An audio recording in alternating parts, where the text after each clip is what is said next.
mutumina zan iya zama Bismillahirrahmanirrahim wala hawla wala quwwata illa billah. Yawwa ni ma na rade ban ganka ba saboda haka akwai tattaunawa. Ina son zamu yi wata magana da kai mai muhimmanci. Alhamdulillah. Ka san wannan yarinyar yar gidan kanwar Kabiru.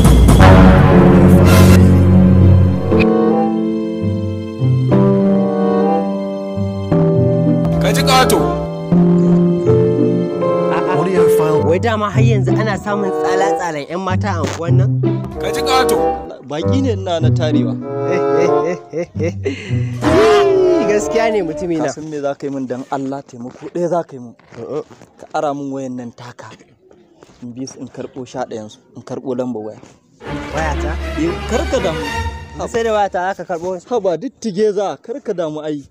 Shikenan. Dan Allah ka tawo min da lambar waccan. Zan toma da ita. Well done.